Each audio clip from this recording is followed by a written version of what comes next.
this for us, so we'll just keep things moving.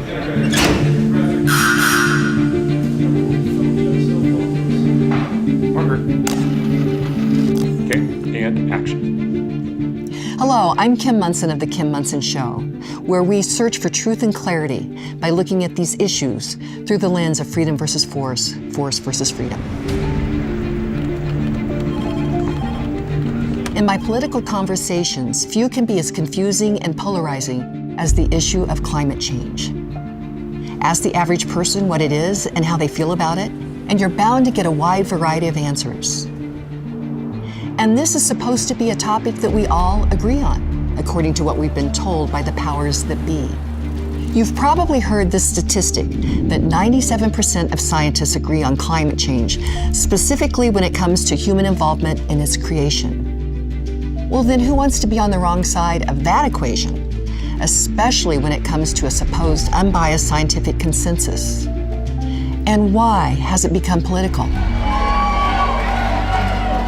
Shouldn't we all be able to examine the scientific evidence and all draw the same conclusions, regardless of what candidate you support in an election? I would say that the majority of us agree that we don't want a waste-filled planet that has become inhospitable to life as a result of our activity as human beings. We all desire clean air, fresh water, and fertile land that continues to flourish throughout the generations of our human existence. So as the planet changes, as we're able to record its fluctuations in climate, temperature, CO2 content, and so forth, what does it mean? Are the consequences of our actions bringing a coming planetary apocalypse? And if this is the case, what measures, however extreme, have to be taken to prevent this inevitable extinction? These are the questions I have, and I want answers if there are answers to be had. I want answers that are science-based and not subject to political interests. So that's what we intend to do. Today we're going to have an honest, simple, and short discussion on this broad topic we call climate change. Our discussions today will take us through a wide range of topics, including the history of Earth's temperature and CO2 content, a discussion for the cost for the United States to go carbon-free by 2050, the availability of materials to go carbon-free, and the implications of gaining access to those materials. Today, we're seeking the honest, unfiltered truth when it comes to the climate of our planet.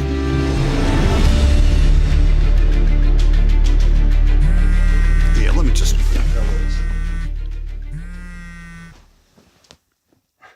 I'll have to call you back. I'm in a documentary. I'd like to introduce Gregory Wrightstone. Gregory Wrightstone is a geologist with more than 35 years of experience researching and studying various aspects of the Earth's processes. He was recently accepted as an expert reviewer for the UN's Intergovernmental Panel on Climate Change. If anyone is poised to tackle our most pressing questions, he's definitely on the list.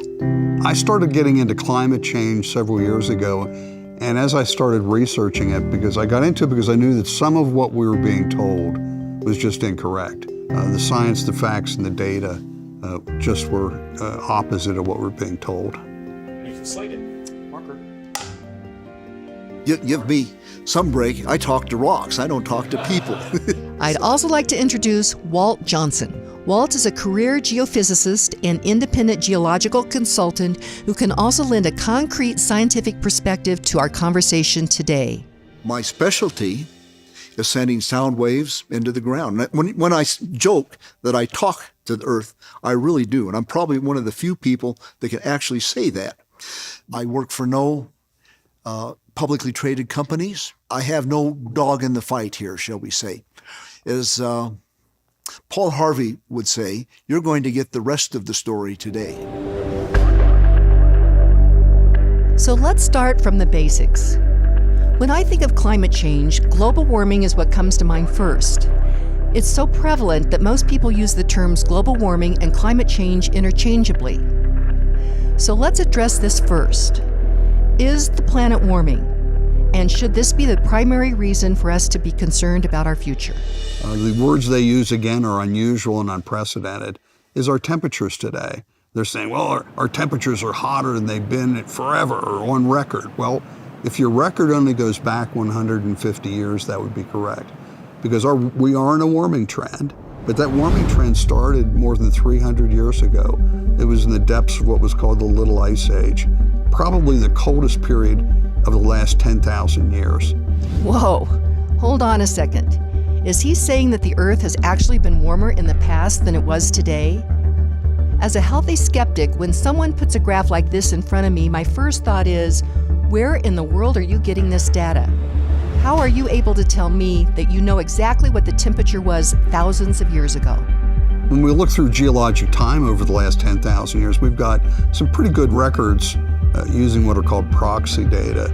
Okay, let's stop again. Proxy data. If we're really going to go down this rabbit hole of climate change, let's not make any assumptions about what we're being told. So what in the world is proxy data? After some research, it turns out proxy data is a widely accepted scientific method of using preserved physical characteristics of the environment that can stand in for direct measurements. In fact, you've probably run into this before. When someone references the rings of a tree trunk to predict its age, they are using the proxy data of the tree's rings to do so. As human beings, we've only been directly recording temperature for a small amount of time. So it makes sense that to reach further back into the past, we rely on proxy data to do so. That data goes back 800,000, nearly 1 million years. It's ice core data from Antarctica. And they can actually sample bubbles that were captured within the ice. For longer term data, millions of years, it's sea sediment data and rock data where they can take, they use what's called proxies to estimate that. Okay, that's starting to make sense, and sorry for the interruption. Let's get back to our warming temperatures. We have been here for a long time, and throughout history, we have adapted. And we did better when it was warmer. When you look at detail on the cyclical nature of things, we're in an optimum. I went on a trip to Egypt once, and the lady that ran it had Egyptologists working for her. And something came up about climate, and I said, what was the climate like in Egypt? And she said, it must have been really bad, really cold. That was her feeling. She's been impressed that way from the public. Well, we know from agriculture records and everything else, Egypt was warmer than it was today. Before climate science became politicized, these were called climate optima, and they were called climate optima for a very good reason. Humanity flourished and prospered, and food was abundant. During the last period, it was called the medieval warm period that went from about the year 850 to 1250. It was called the High Middle Ages. At the time of Magna Carta, great cathedrals were built. People thrived and prospered. And it started going bad when it started getting cold. The previous warming period before that was called the Roman warm period. It was the time of Christ. It correlated to the Iron Age. Again, the time of great civilizations and empires that rose up. We know it was much warmer because the Romans were growing citrus in the north of England near Hadrian's Wall. Well, you can't do that today. The first great civilizations grew up during a time called the Minoan warm period. It was known as the Bronze Age.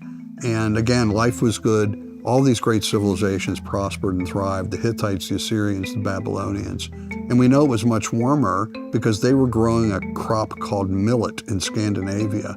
Well, that crop can only be grown in subtropical areas today. So we know it had to have been a lot warmer. And again, it's completely opposite of what we're being told. We're being told if we go to those temperatures like they experienced during the Minoan, the Roman, and the medieval warm period, it will be horrific. History doesn't tell us that. We need to go back and take a look at what happened in human history to find that these previous warm periods were hugely beneficial. We should celebrate the warming, celebrate the increasing carbon dioxide in our atmosphere. Again, by almost every metric we look at, we see benefits to Earth's ecosystems and to the human condition. How can that be? The Earth is thriving? That seems pretty far-fetched. And something Greg said leads me to my next question, which is carbon dioxide or CO2. This is the big one. It makes sense. If we as humans are outputting more CO2 in the atmosphere, and the CO2 is causing the warming of our planet, doesn't it make sense that this man-made change will stress our planet beyond what it can naturally handle? So where does CO2 fit into this whole picture of climate change? One of the biggest things we're being told is that CO2, carbon dioxide, is at extraordinarily high on levels. It's unusual and unprecedented. And it is true if you only look over the last 150, 200 years, that's true. Looking at it as I do as a geologist, I look into geologic time, and I find that our levels of carbon dioxide, which they're calling the demon molecule, I call it the miracle molecule, we look at the 420 parts per million we are today. It's 1/6 of what the average carbon dioxide levels are throughout Earth's history. The temperature of the Earth for the past 4.5 billion years. That's a long time. And if you look on the lower right-hand side, one of those plots is carbon dioxide, that's the purple one. The blue one is the temperature. And notice the carbon dioxide, you see the little blip up on it.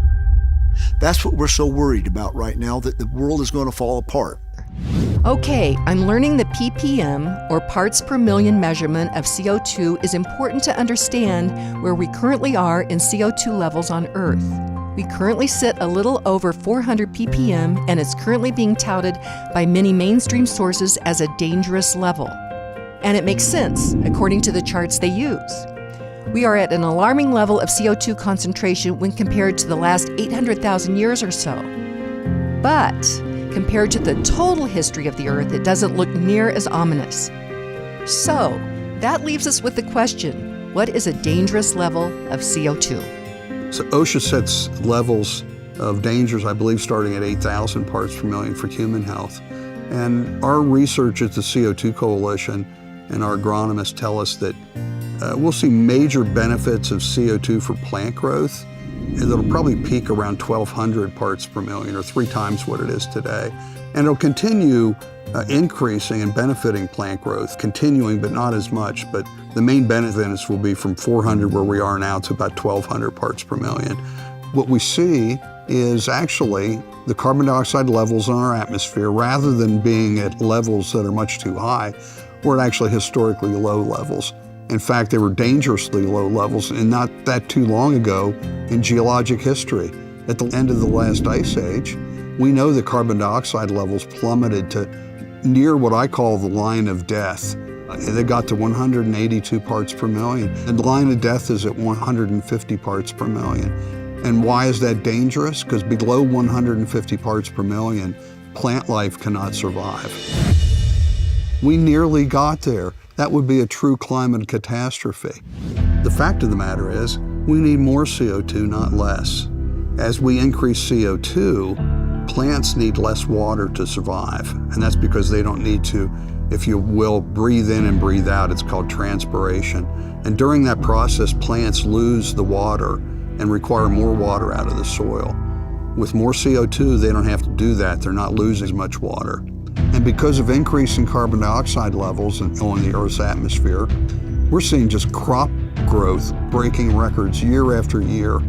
And by almost every metric we look at, ecosystems are thriving from the near polar regions to the equator. Vegetation is increasing and exploding. According to NASA satellite data, more than 50% of the Earth has an increase, they call it greening, it's an increase in vegetation.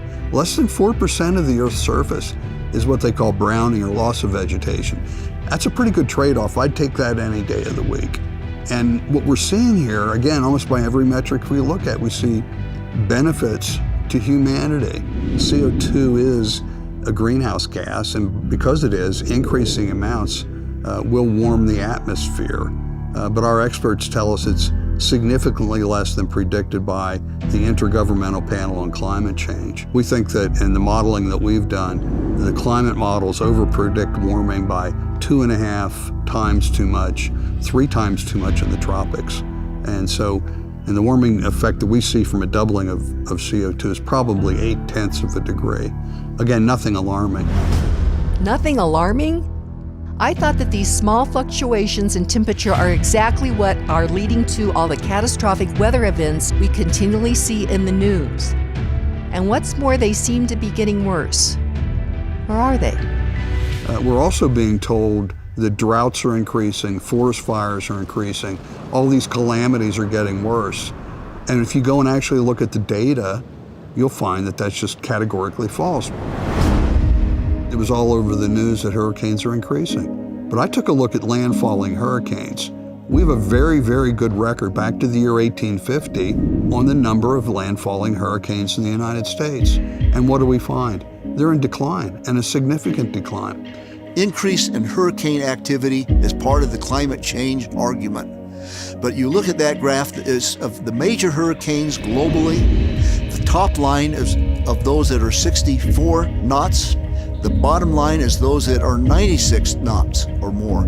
You see no increase in the number of hurricanes or the frequency of big hurricanes. There's no relation at all that you can find to climate change. And not only that, I went back and looked at each of the bordering states of the Gulf of Mexico and the Atlantic seaboard. 14 of the 15 states I looked at had declining numbers of landfalling hurricanes. Only Mississippi had a slight increase. This is stunning. So where is the data showing that hurricanes are increasing? Here's another piece of data supplied by Mr. Wrightstone. The trend was used by the National Climate Assessment in 2014 to show the increase in hurricanes since 1980. Looks convincing. The problem becomes apparent if we take the same data they use and pull back to its origin of record in 1920. It's hard to draw the same conclusion once we see the big picture. We're told that the wildfires are increasing as a result of climate change. And every time there's a fire on television, we're told that. If you go to the National Interagency Fire Center, which is where you go to look for all things fire in the United States, you'll see a chart there that starts in 1983 showing an astronomical increase in fires. It's just horrific. It looks bad.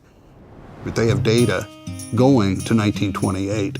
And there's been just a significant decline of both number of fires and the area burned in the lower 48 in the United States. From the 1920s to present, you see where we started to manage our forest better. We dropped down the number of fires.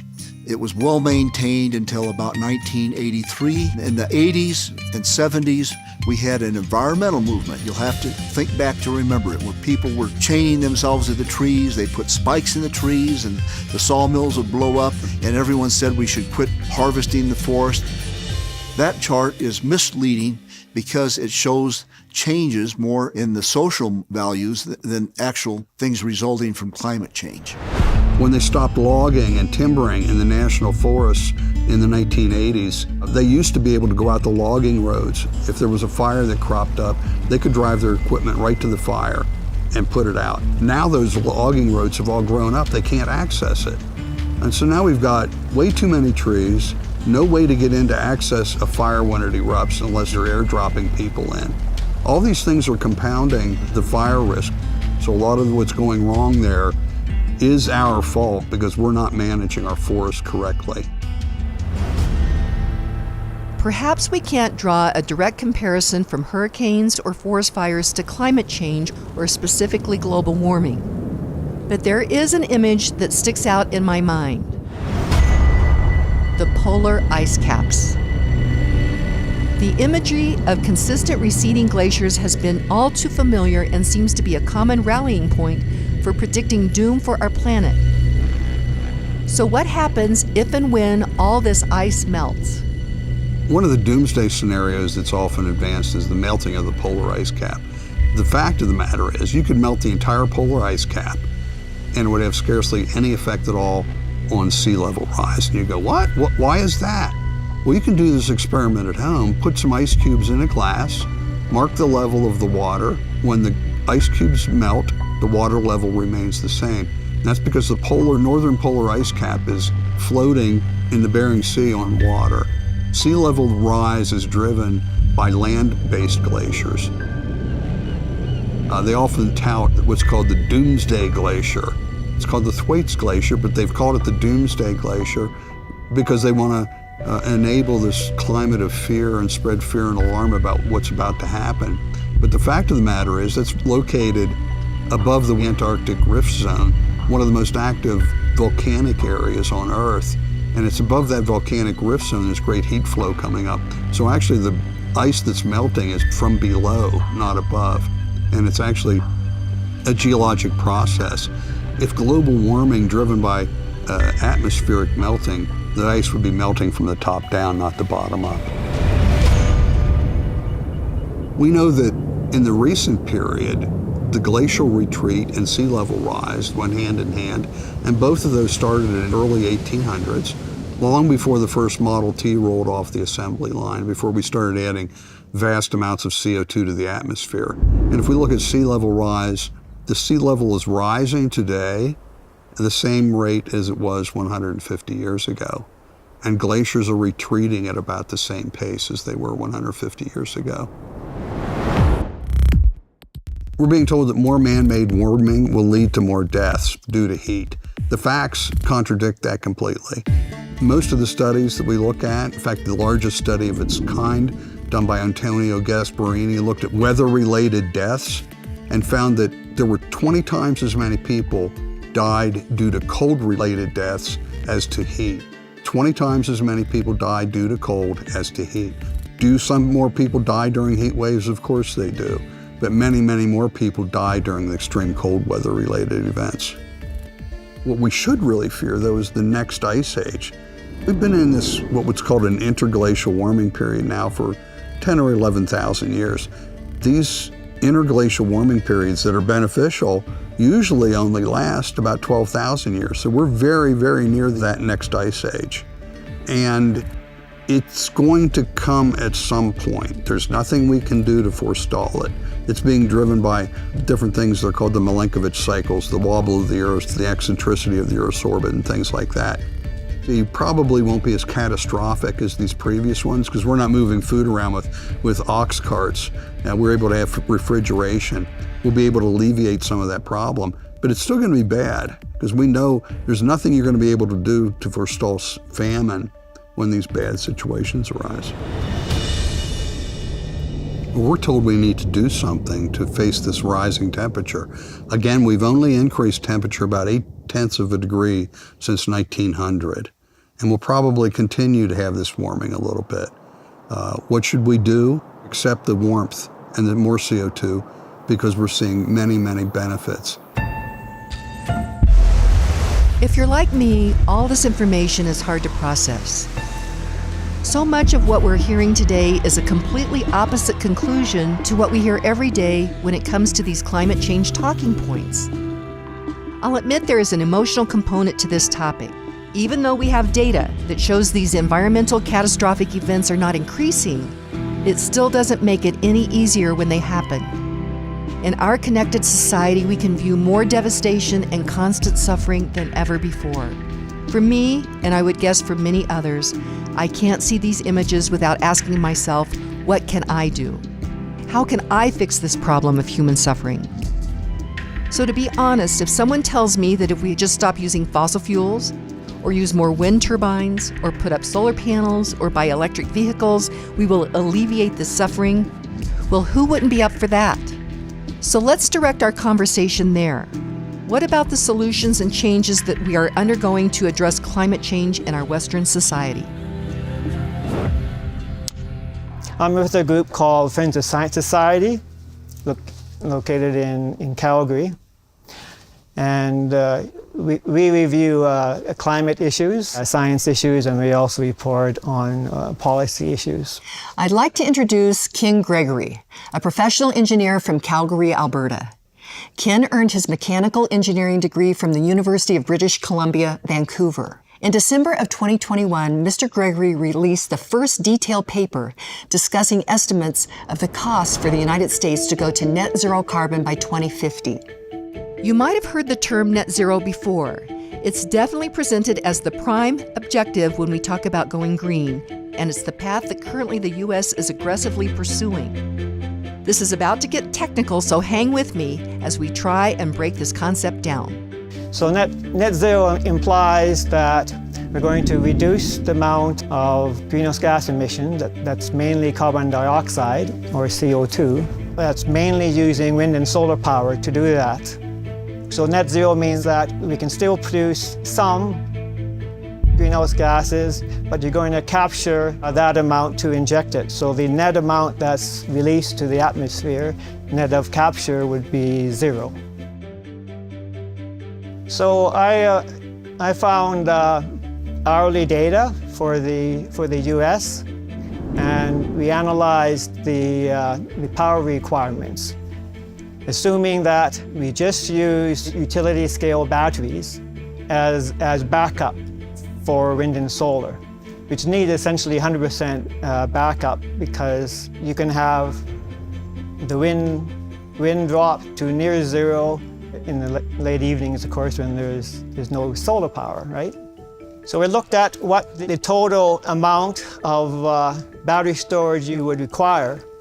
Now, this is quite a lot. It turns out to be around 31 days. And the reason for this is because not only is there an hour-to-hour discrepancy between wind and solar production and the demand, but there's also very seasonal discrepancy. So in the U.S., electricity demand is greatest in the summertime, but of course there is less wind in the summertime. So that's why we need a huge amount of battery storage. We looked at what the total solar plus wind plus fossil fuel power generation is and compared that to the total consumer demand for that energy. So we're looking now at the hourly difference now between the solar plus wind plus fossil fuel demand and the supply. So what I've done is I scaled up the amount of solar and wind power to replace all of the fossil fuel generated electricity. Now, I did the analysis for 2 years only, 2019 and 2020. So we came up with a cost of about $290 trillion. Now, just to put that in perspective, that's over 13 times the U.S. gross domestic product. $290 trillion? That can't possibly be right. Where in the world is he getting these astronomical numbers? The costs mainly come from government sources. Would have to evaluate the energy content of the various fossil fuels, the heat capacity, the efficiencies of cars and trucks for both electric and fossil fuels. Knowing the efficiencies of the batteries, we're assuming an 80% efficiency of the utility scale batteries. And it goes on from there. If you look at the official study by King Gregory and the Friends of Science, you'll see the attention to detail is not lacking and way beyond the scope of the short time we have to examine every piece of data. But at least I can feel confident this $290 trillion wasn't just pulled out of a hat. But if that number is right, and that's the path we're on, is that even feasible for us to accomplish? Is that feasible? Well, that's about $1.1 million for each adult in the United States. So just on that basis, no. But of course, when you ask feasible, well, you need to do a cost-benefit analysis in order to determine what's feasible. Now, the other thing we looked at is, say we used 50%. So 50% electricity comes from solar and wind, and 50% comes from fossil fuels. So now we can use fossil fuels as backup for wind and solar, right? And this will vastly reduce the amount of batteries that would be required. But you have to add in the costs of carbon capture and storage. No, but this does very significantly reduce the cost of achieving net zero. We're using fossil fuels to generate 50% of the solar plus wind plus fossil fuels generated electricity, would cost about $21 trillion. So this cost would translate into over $80,000 per adult in the USA. Well, that's a lot less than $290 trillion, but the cost still sounds way more than any projections I've ever heard of. And the second model is using fossil fuels to help go to net zero. I thought we weren't supposed to like fossil fuels. A fossil fuel is a very dense medium for storing energy that can be converted, of course, to electricity. But batteries for storing energy is very expensive. The leaders of the Western countries, and certainly the US, were not aware of the costs of going to net zero. They go to United Nations presentations where they're fed wrong information. Is because of the United Nations putting all their faith in climate models versus looking at studies using empirical evidence.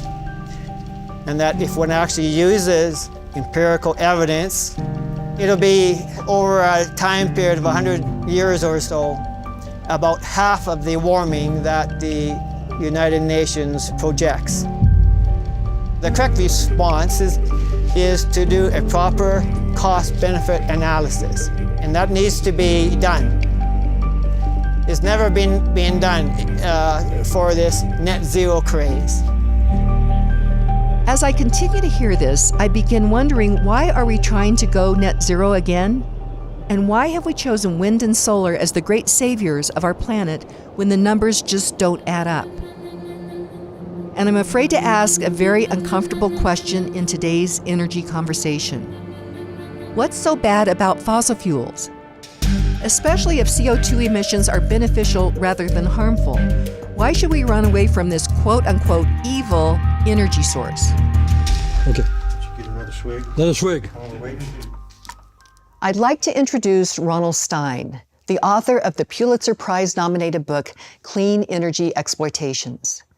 Mr. Stein is an engineer and the founder of PTS Advance, the largest specialist provider of technical talent in the United States. I wanted to know more about exactly what it will take to make these vast changes to our society and if there would be any unintended consequences. What I want the average person to know about climate change is to be energy literate, to understand how we got here from where we were and how we're going to go forward. Everybody wants to go to net zero. Well, we had a decarbonized society back in 1800s. There were no coal-fired power plants. There were no natural gas power plants. There were no nuclear power plants. The Beverly Hillbillies hadn't discovered oil yet. And life was hard. And people very seldom lived to 40, and they very seldom traveled 100 miles from where they were born. And the interesting thing is the world populated from 1 billion to 8 billion in less than 200 years. And it did that right after the discovery of oil. But you have to understand, it wasn't because of oil, because oil was useless. Totally useless, unless you can manufacture it into something usable. And when it gets manufactured through refineries, we get oil derivatives that makes more than 6,000 products in our daily lives, and the fuels for the various transportation infrastructures, cars, trucks, planes, ships, the military, the Air Force, the space programs. And those products didn't exist before 1900. Take a look in your house, your workplace, the hospital, and try and identify something that was not made with fossil fuels. Renewable energy is not renewable energy, it's just renewable electricity. Wind turbines and solar panels can only generate electricity. They can manufacture nothing for society. Everything needs electricity. It's made with fossil fuels. You get rid of fossil fuels, there'll be nothing to electrify. And so it's total misunderstanding of what renewable energy is. And I keep correcting people. It's not renewable energy, it's renewable electricity. One thing about wind and solar, they have nameplate ratings. So if they're going to generate 100 megawatts, they get subsidies based on that nameplate rating. That's a farce. Because when you take a look at coal and natural gas and nuclear, they have nameplate rating. If they're going to generate 100 megawatts, they're going to probably do about 90% of that annually. They'll have some downtime, but over the year, they'll do about 90%. But wind and solar, they rely on breezes and sunshine. Think about something no one else has thought about: recycling. These wind turbines and solar panels only last like 20 years, and there is no proven recycling yet. Australia and the UK, wind turbines are just toxic dumps. They just take the blades and put them in toxic dumps because they have no way to recycle them. I know what people do with their flashlight battery. They just take it and they throw it in the trash can. Well, you're going to need a couple guys and your neighbors to get that 1,000-pound battery to put that in the trash can.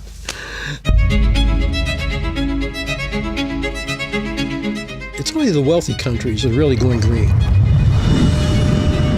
We want to basically go green, and we want to basically feel good about it, but we tend to have blinders about what's happening to get us an EV, for example.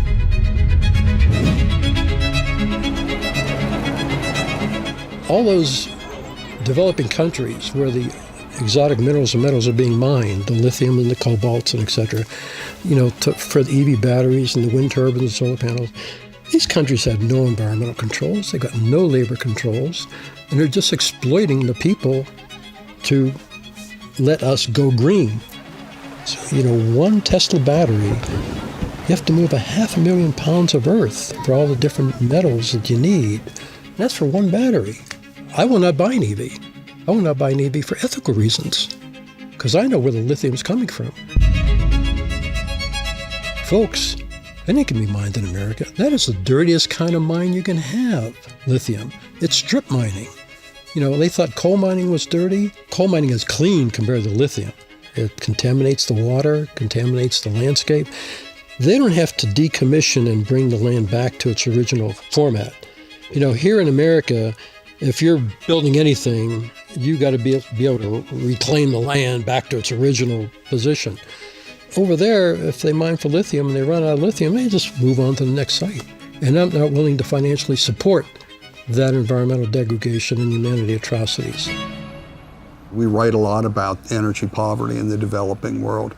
The World Bank now has cut off all funding for fossil fuel development in Africa and India. They're destining these people to generational poverty.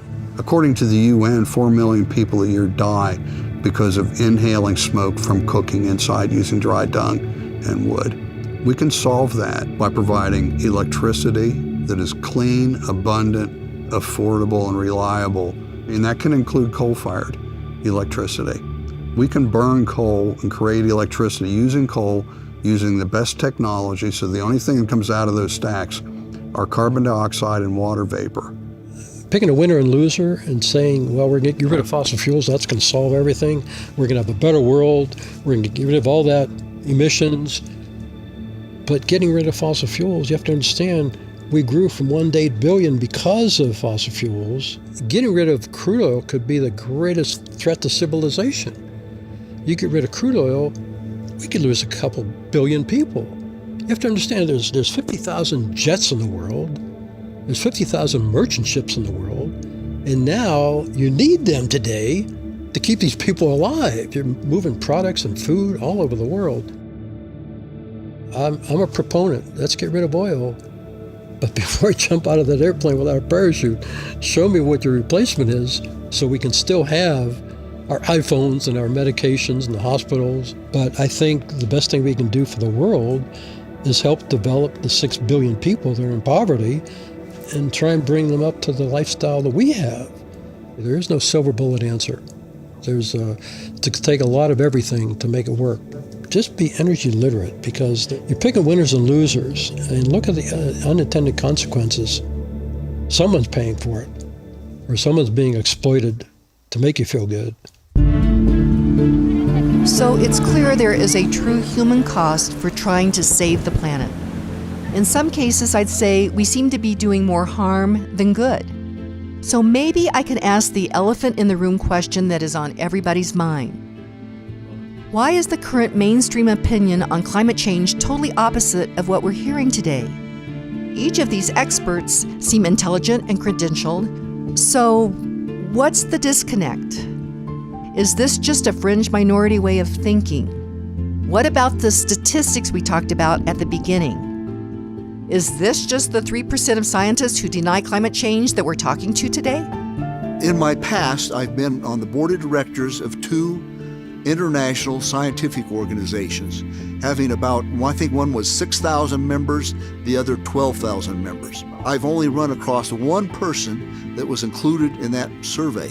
It wasn't 97%, it changed with time. Yes, there is a general perception that 97% of scientists agree on climate change, and this comes from a Doran and Zimmerman report in 2009. The question was, is human activity a significant cause of climate change?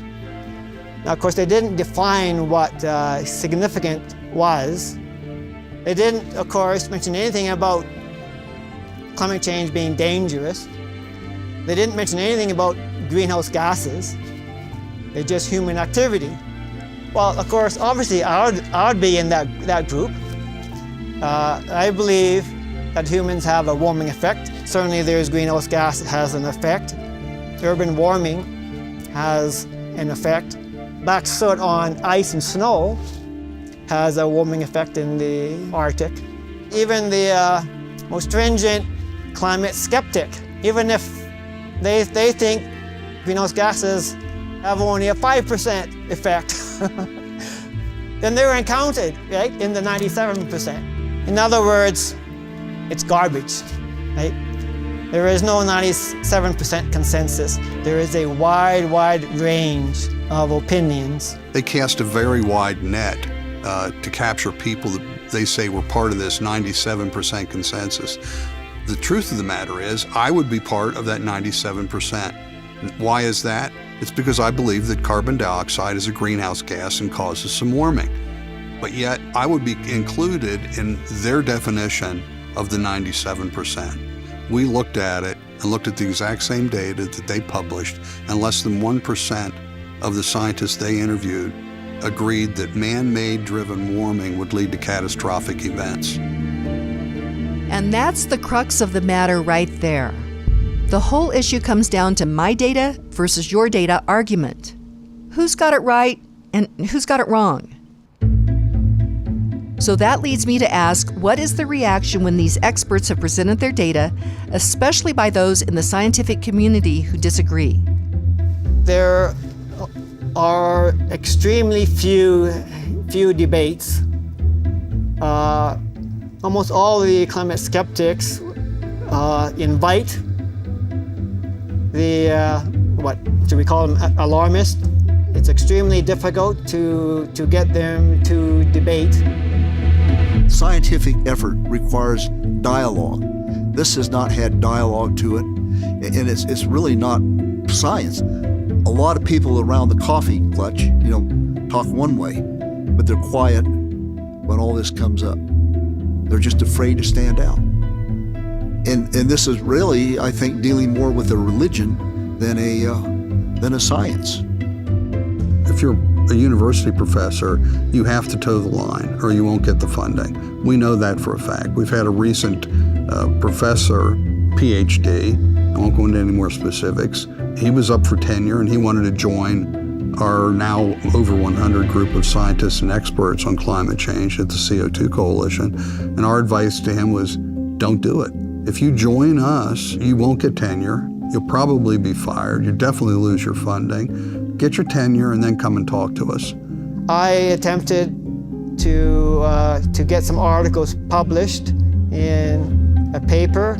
I had to pay to get it published as an ad, because otherwise, of course, it would be impossible. It was in 3 parts. They did publish the first 2 parts, and then I was informed that they were going to break the contract and not publish the last one because they had negative comments on Twitter. None of them presented the thing that could be remotely called a scientific argument against anything that I wrote, is I was just presenting information from the peer-reviewed literature. And it's It's this danger that we've seen it with Dr. Peter Ridd, a member of ours from Australia. He told the truth about the Great Barrier Reef and how it's thriving and was fired because of it. We saw it from Susan Crockford, polar bear expert, who told the truth about polar bears and how they're thriving and prospering. She was fired from her university position for telling the truth. And then we see these people, you need to toe the company line and promote this 97% consensus. You need to promote catastrophic, man-made warming in everything you do. And it frustrates me to no end.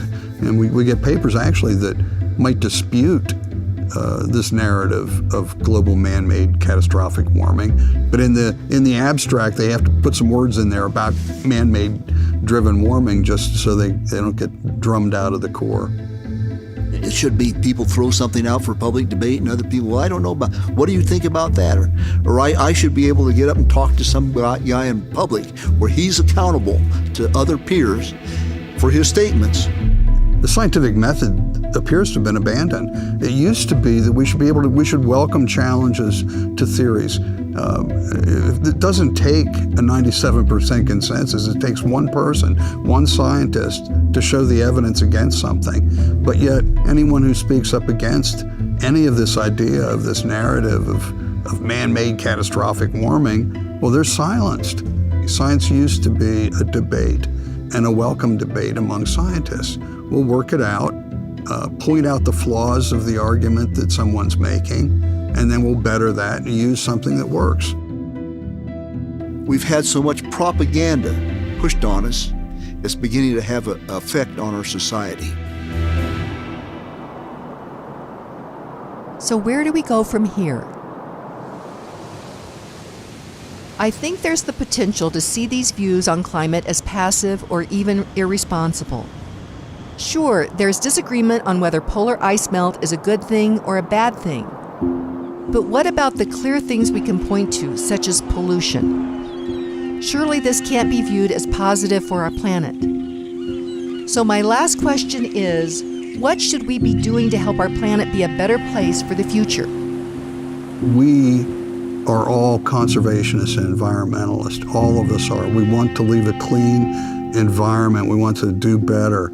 Instead of wastefully spending trillions of dollars on a non-existent problem, let's focus on the things that really are occurring that are bad. And one of the things I focus on a lot are the invasive species. We see it along the East Coast with Japanese stiltgrass invading most of our mountain areas and wiping out all of the undergrowth in most of our mountain areas. In the West, cheatgrass has completely dominated many of the areas and wiped out native grasses. And it's the cheatgrass that's now leading to many of the fires. A lot of these are grass fires with this cheatgrass that's burning. Rather than doing something, let's stop doing stupid things. Let's stop this road to ruin by embracing a net zero. Let's stop reining in industries. And let's open up our country and the world to development of what's needed. We should all be good stewards of the earth and try to not waste things. I think we're getting way too radical on the direction we're going. That's all. The alternate means, which would be to have 50% fossil fuel, would be tolerable, but our lives would not be as whole as they are now. That climate has always been changing. We've had a great deal of climate change in the past, and there's no reason to expect that those effects won't continue. Yes, greenhouse gases do have a warming effect, but it's far less than what you've been told. I would say the biggest lie is really the lie of omission, and to not discuss the great benefit of CO2 fertilization in terms of increasing crop yields and the overall greening of the earth. The benefits of CO2 on agriculture alone is 76 times greater than the harmful effects of storms and sea level rise. The bottom line is that the emissions in total are net beneficial. It's more CO2 that will help us feed the world. It's more CO2 that's causing deserts to shrink, not expand. It's more CO2 that are causing forestation and reforestation, not deforestation. And we should all be thankful for that. You know, climate is changing, and it has for 4 billion years, and it will continue to change. So I think humanity is such a small piece of the world. It's an analogy. I don't know if you can use this or not, but you know, if you see someone walk in the ocean and you know they're basically urinating in the ocean, and you start screaming out, "He's changing the temperature of the ocean!" It ain't gonna happen. If you look at the EPA website, Google EPA and pollution, and look at their charts showing all of the major pollutants are at significantly lower levels today, and we're getting better year after year. So our air and our water today are probably cleaner than they've been since the beginning of the Industrial Revolution. Look back 40 or 50 years, Lake Erie was dead. Now they're holding world-class fishing tournaments there. The 3 rivers of Pittsburgh were so polluted, nothing lived in it. And again, now they're holding Bassmaster bass tournaments in the waters of Pittsburgh. We see this time and time again with our water and our air cleaner than they've been, and probably again since the Industrial Revolution. And that's a good thing. We should continue doing that.